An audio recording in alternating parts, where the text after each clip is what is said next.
और इस बीच एक और बड़ी खबर है, यूक्रेन के राष्ट्रपति जेलेंस्की ने जापान के पीएम से बात की है। न्यूक्लियर पावर प्लांट पर हमले को लेकर दोनों के बीच ये अहम बातचीत की खबर आ रही है। तो एक तरफ जहां पावर प्लांट सब निशाने पर है रूस के, वहीं अब से थोड़ी देर पहले ही यूक्रेन के राष्ट्रपति ने जापान के पीएम से की है बातचीत। न्यूक्लियर पावर प्लांट पर हमले को लेकर यह बातचीत बहुत अहम मानी जाती है सर। और जिस तरीके से न्यूक्लियर पावर प्लांट्स पर अटैक किए जा रहे हैं, जो टारगेट्स अब पहुंचाए जा रहे हैं पावर प्लांट्स को, वो सबसे बड़ा खतरा साबित हो रहे हैं। देखिए, ज़ैपोरिज़िया पावर प्लांट पे हालांकि ये कंफर्मेशन आ गया है रशिया की तरफ से कि प्लांट को फिलहाल कोई डैमेज नहीं हुआ है, जैसा बताया था एडमिनिस्ट्रेटिव बिल्डिंग्स पे कुछ हुआ है, और रशिया ने अब उसको अपने कंट्रोल में ले लिया है।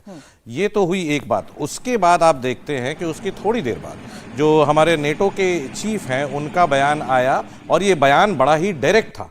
अभी तक जो युद्ध जिस तरह से आगे बढ़ा है, इस तरह के डायरेक्ट बयान ना तो यूएस ना नाटो की तरफ से कोई आए थे। ये नेटो चीफ का कहना है कि, और उन्होंने कहा कैमरा पर हमने देखा भी, कि रूसी फौजें तुरंत यूक्रेन से निकलें, वापस जाएं।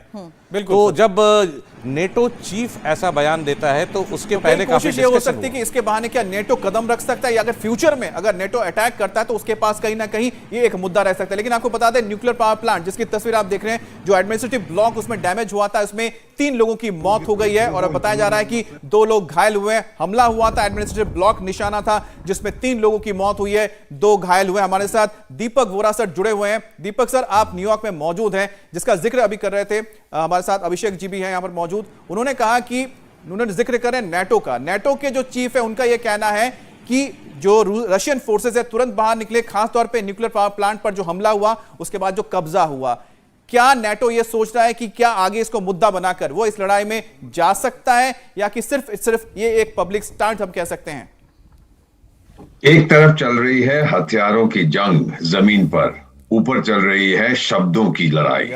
जो आपने नेटो के सेक्रेटरी जनरल को सुना है, वो कहते हैं पुतिन साहब निकल जाओ बाहर यूक्रेन से। ये कुछ नहीं बोला कि नेटो के जो हथियार और वॉर मटेरियल यूक्रेन में है उसको भी हम वापस ले रहे हैं। ये एक तरफिया बात कर रहे हैं। हाँ, ये सही है कि कंसल्टेशन के बाद उन्होंने ये कहा है। सर, मेरा अपना मानना, जिन लोगों से मैं यहाँ न्यूयॉर्क में बात करता हूँ, कि नेटो के पास वो क्षमता नहीं है कि रूस से लड़ने।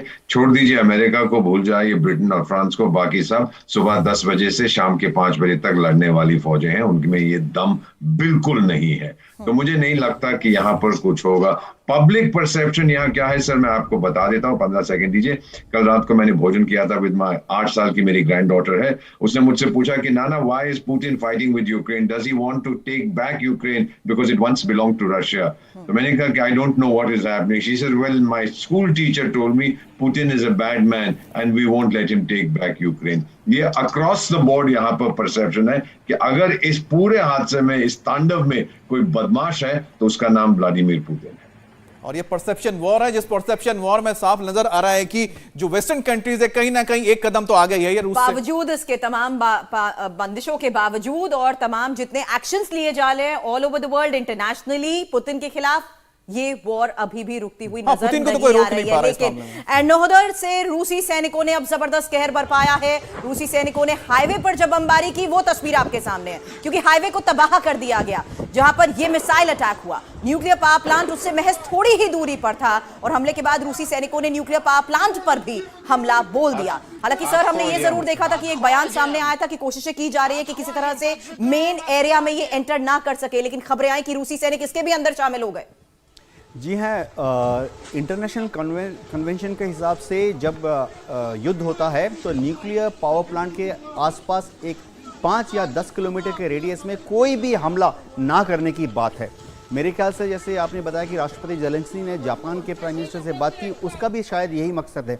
हमें याद रखना चाहिए कि जापान ने ओकिनावा में जब उनका न्यूक्लियर प्लांट का डैमेज हुआ था तो उसको ये कंटेनमेंट एक्टिविटी थी, उसमें जापान के टेक्नीशियंस को और न्यूक्लियर पावर प्लांट में जो उनके प्रोफेशनल्स काम कर रहे हैं उनको काफ़ी माहिर हासिल है। तो शायद इस बातचीत में उन्होंने जापान से भी मदद मांगी होगी कि अगर यहाँ पर न्यूक्लियर कंटेनमेंट हो गया और हवा में, डस्ट में रेडिएशन की मात्रा बढ़ गई तो उसको कैसे कंटेन किया जाए।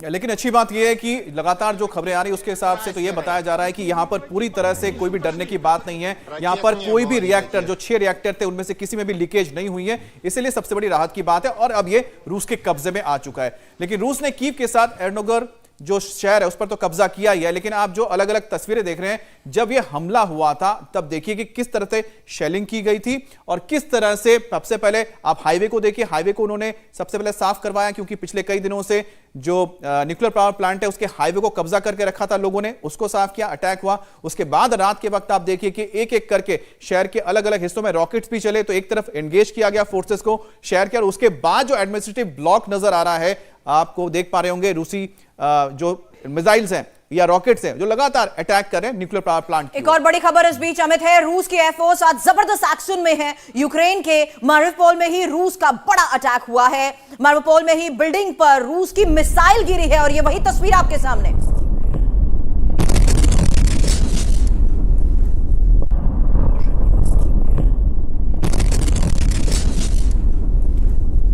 ये इंटेंस फायरिंग यहां पर की गई और फिर उसके बाद जो फाइटर एयरक्राफ्ट है उनके द्वारा इस एरिया को पूरी तरीके से हिट किया गया, क्योंकि जानकारी इस तरीके की आ रही है कि इस समय रशियन फोर्सेस के पूरे कंट्रोल में लगभग मारिउपोल पहुंच चुका है। और क्योंकि ये एक स्ट्रेटेजिक इंपॉर्टेंस का बहुत ज्यादा है, इसी वजह से इसको घेरना बहुत जरूरी था और यहां पर जो उनका विरोध था उसको कंट्रोल किया गया। इसलिए तस्वीरों में जो दिखाई दे रही है विंडो से ली गई तस्वीर और जो मेन स्ट्रेटेजिक लोकेशन है यूक्रेनियन फोर्स का, जहां पर यूक्रेनियन फोर्स का रीइंफोर्समेंट था, उसी जगह को टारगेट किया गया और ये तस्वीरें इस समय कैमरे में कैद हुई। मारिउपोल का स्ट्रेटेजिक इंपॉर्टेंस विंग कमांडर अभिषेक और बढ़ जाता है क्योंकि कनेक्टिव एरियाज जो हैं वहां पर लगातार इस समय रशियंस का दबदबा कायम है।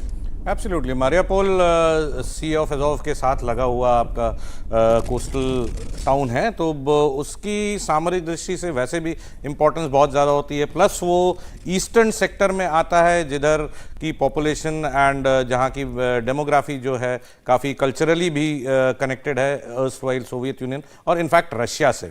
अब इसमें देखिए, हम जब लड़ाई आज निर्णायक दौर में पहुंची है तब हम ये दिखा रहे हैं और देख रहे हैं कि जो वायुसेना है वो इस तरह की बमबारी कर रही है और उसका पेस बढ़ता जा रहा है। यहाँ गौर करने वाली एक और बहुत इंपॉर्टेंट बात है कि पास्ट में जब भी कुछ युद्ध हुए, चाहे हम इराक में देखें या अफगानिस्तान में देखें या लीबिया में देखें, जहां भी देखें, जहां पर नेटो और एलाइड फोर्सेस ने अटैक किया है, तो उनका जो अटैकिंग पैटर्न क्या होता है, वो सबसे पहले अपनी एयर फोर्सेस को लगा के सीएड मिशंस करके प्लस सारा डिस्ट्रक्शन करने के बाद ग्राउंड फोर्सेस को आगे बढ़ाते हैं। तो यहाँ पर जो विश्लेषक हैं वो भी समझ रहे होंगे कि ये पैटर्न फर्क है। तो पुतिन को जिस तरह से डिमोनाइज किया जा रहा है वो गलत है, क्योंकि पुतिन ने पहले अपनी जमीनी सेनाओं को अंदर भेजा है, टारगेटेड बॉम्बिंग करी है, खाली जो इंस्टॉलेशन उन्होंने कहा था उन्हीं पर, और लास्ट में तो अब ये करना ही पड़ेगा बिकॉज उनको एक कैपिटल पर कब्जा करना है। तो फाइनल मोमेंट्स में वो higher destructive power with air power के मींस को यूज करके यूटिलाइज कर रहे हैं। बदलते स्ट्रैटेजी के बीच में ही हम देख रहे हैं कि खासा नुकसान वहां के आम नागरिकों को भी हो रहा है और सिविलियंस को किस तरीके से नुकसान पहुंच चुका है। इंडिया टीवी हर वक्त हर जगह डाउनलोड करने के लिए सर्च करें India TV news Google play store या ऐप स्टोर पर।